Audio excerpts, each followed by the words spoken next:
High friends, welcome to learn with fun. तुम्हा सर्वांचं हार्दिक स्वागत आहे. आज आपण तुमच्या इयत्ता 6वीच्या इंग्लिश विषयातील 1.4 the people who protect nature या पाठात आलेल्या सर्व प्रश्नांची उत्तरे पाहणार आहोत. ही सर्व उत्तरे आपण अगदी सोप्या भाषेत आणि थोडक्यात समजून घेणार आहोत. पान क्रमांक 10 ते पान 13 वर आलेले हे सर्व प्रश्न आणि त्यांची उत्तरे या व्हिडिओमध्ये दिलेली आहेत.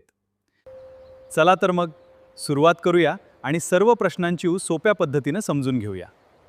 आणि हो मित्रांनो, जर तुम्ही अजून आपल्या चॅनलला सबस्क्राईब केले नसेल तर आत्ताच सबस्क्राईब करा, व्हिडिओला लाईक करा आणि हा व्हिडिओ तुमच्या मित्रांना व्हॉट्सॲपवर शेअर करायला विसरू नका. प्रश्न ए आहे, do you know? A, the names of the following pictures. खाली दिलेल्या चित्रांची नावे सांगा. याचं उत्तर आहे, पहिल्या चित्रात वडाचे झाड आहे, ज्याला आपण बॅनियन ट्री म्हणतो. दुसरा निवडुंग म्हणजे कॅक्टस आहे. तिसरं नारळाचं झाड म्हणजे कोकोनट ट्री आहे आणि शेवटचं देवदारचं झाड म्हणजे पाईन ट्री आहे. आता आपण पुढच्या प्रश्नाकडे वळूया. प्रश्न सी आहे, C, read the text and complete the following sentences. म्हणजे आपल्याला गाळलेल्या जागा भरायच्या आहेत. त्यातील पहिले वाक्य आहे, forest give us fresh air, clean water, blank and shelter. म्हणजे जंगले आपल्याला ताजी हवा, स्वच्छ पाणी, अजून काय, आणि निवारा देतात. याचं उत्तर आहे फूड. आता दुसरं वाक्य पाहूया. Tulsi Gowda planted more than blank saplings. याचा अर्थ, तुलसी गौडा यांनी कितीपेक्षा जास्त रोपे लावली. सॅपलिंग्स म्हणजे छोटी रोपे. याचं उत्तर आहे 30,000. म्हणजेच त्यांनी 30,000 पेक्षा जास्त रोपे लावली. आता तिसरं वाक्य, Tulsi Gowda worked with the department. म्हणजे तुलसी गौडा यांनी कोणत्या विभागासोबत काम केले. याचं उत्तर आहे फॉरेस्ट. म्हणजेच त्यांनी फॉरेस्ट डिपार्टमेंट सोबत काम करून रोपवाटिकांची काळजी घेतली. आता चौथं वाक्य बघूया. Check dams and trenches help to store blank water. याचं उत्तर आहे रेन. आपण पाहिलं की चैत्राम पवार यांनी गावोगावी चेक डॅम बांधून पावसाचं पाणी म्हणजे रेन वॉटर साठवायला मोठी मदत केली. आता शेवटचं पाचवं वाक्य, Rahibai Soma Popere encouraged farmers to grow blank crops. याचं उत्तर आहे लोकल. म्हणजेच स्थानिक पिके. चला तर मग आता आपण पुढचा प्रश्न सोडूया. प्रश्न डी आहे, कम्प्लीट द फॉलोइंग टेबल. खाली दिलेला तक्ता पूर्ण करा. या तक्त्यात पाठात आलेल्या व्यक्तींची नावे, त्यांचे राज्य, ते कोणत्या नावाने ओळखले जातात आणि त्यांना पद्मश्री पुरस्कार कोणत्या वर्षी मिळाला हे आपल्याला सांगायचं आहे. पहिलं नाव आहे तुळशी गौडा. यांचं उत्तर आहे कर्नाटका, वान देवता, 2021. दुसरं नाव आहे चैत्राम पवार. यांचं उत्तर आहे Maharashtra, a pioneer of tribal development and sustainable agriculture, 2025. म्हणजेच ते आपल्या महाराष्ट्र राज्याचे आहेत. त्यांनी आदिवासी विकास आणि शाश्वत शेतीसाठी मोठं काम केल्यामुळे त्यांना तसं ओळखलं जातं आणि त्यांना 2025 मध्ये पद्मश्री पुरस्कार मिळाला. तिसरं नाव आहे राहीबाई पोपेरे. यांचं उत्तर आहे महाराष्ट्र, सीर मदर, 2020. याचा अर्थ त्या सुद्धा महाराष्ट्रातील आहेत. त्यांनी गावरान आणि स्थानिक बियाणे जपल्यामुळे त्यांना सीर मदर म्हणून ओळखतात आणि त्यांना 2020 मध्ये पद्मश्री मिळाला. आता आपण पुढच्या प्रश्नाकडे वळूया. प्रश्न ई आहे, match the root words with the suitable prefix. One has been done for you. याचा अर्थ असा होतो की मूळ शब्दांना योग्य उपसर्ग जोडून जोड्या जुळवा. यातला एक त्यांनी आधीच सोडून दिलाय, जसं की स्टॉपला नॉन स्टॉप. आता आपण बाकीचे शब्द बघूया. पहिलं उत्तर आहे अननोन. म्हणजे नोन या शब्दाला UN हा उपसर्ग लावून अननोन हा शब्द तयार झाला. दुसरं उत्तर आहे रिप्रेझेंट. म्हणजे प्रेझेंट या शब्दाला री हा उपसर्ग लागलाय. तिसरं उत्तर आहे डिसएडव्हान्टेज. म्हणजे एडव्हान्टेज या शब्दाला दिस हा उपसर्ग लावून डिसएडव्हान्टेज तयार झालाय. चौथं उत्तर आहे इम्पॉसिबल. म्हणजे पॉसिबलला EM जोडून इम्पॉसिबल असा विरुद्धार्थी शब्द बनलाय. आणि शेवटचं पाचवं उत्तर आहे इर्रेग्युलर. म्हणजे रेग्युलर या शब्दाला ER हा उपसर्ग लावला आहे. चला तर मग आता आपण पुढचा प्रश्न सोडवूया. प्रश्न एफ आहे. तुम्हाला 1 व 2 मध्ये फक्त वाचायचं आहे, उत्तर लिहायची नाही.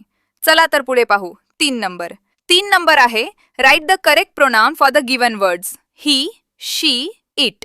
याचा अर्थ असा होतो की खाली दिलेल्या शब्दांसाठी योग्य सर्वनाम लिहा. म्हणजे काय, तर दिलेल्या कंसातील शब्दांपैकी पुल्लिंगी शब्दासाठी ही, स्त्रीलिंगी शब्दासाठी शी आणि निर्जीव वस्तूंसाठी इट वापरायचा आहे. यातला पहिला शब्द आहे किंग. याचं उत्तर आहे ही, कारण किंग म्हणजे राजा, जो पुल्लिंगी आहे. दुसरा शब्द आहे डॉल. याचं उत्तर आहे इट, कारण डॉल म्हणजे बाहुली, ती एक निर्जीव वस्तू आहे. तिसरा शब्द आहे फ्लावर. याचं उत्तर आहे इट. फूल ही सुद्धा एक निर्जीव वस्तू आहे. चौथा शब्द आहे पेन. याचं उत्तर आहे इट. पेन सुद्धा वस्तूच असल्यामुळे आपण इट वापरतो. पाचवा शब्द आहे यश. याचं उत्तर आहे ही. यश हे एका मुलाचं नाव आहे. आणि शेवटचा शब्द आहे सृष्टी. याचं उत्तर आहे शी. सृष्टी हे एका मुलीचं नाव असल्यामुळे तिथे आपण शी हे सर्वनाम वापरलं आहे. आता आपण पुढच्या प्रश्नाकडे वळूया. प्रश्न जी आहे write a short paragraph on trees are our best friends. Shade, help, fruits, oxygen, protect. याचा अर्थ असा होतो की झाडे आपले जिवलग मित्र आहेत. या विषयावर एक छोटा परिच्छेद लिहा. कंसात जे शब्द दिले आहेत त्यांचा वापर आपल्याला या परिच्छेदात करायचा आहे. याचं उत्तर असं आहे trees are our best friends. They give us. इथे शब्द येईल ऑक्सिजन. पुढे वी ईट इट्स. इथे शब्द येईल फ्रूट्स. पुढे and nuts. We rest in its. इथे शब्द येईल शेड.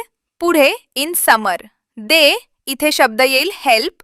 पुढे to bring rain. We should इथे शब्द येईल प्रोटेक्ट. पुढे ट्रीज. चला तर मग आता आपण पुढचा प्रश्न सोडवूया. प्रश्न एच आहे collect information about environmental protection and water conservation activities. याचा अर्थ असा होतो की निसर्ग वाचवण्यासाठी आणि पाणी साठवण्यासाठी आपण काय काय उपाय करू शकतो हे आपल्याला इथे सांगायचं आहे.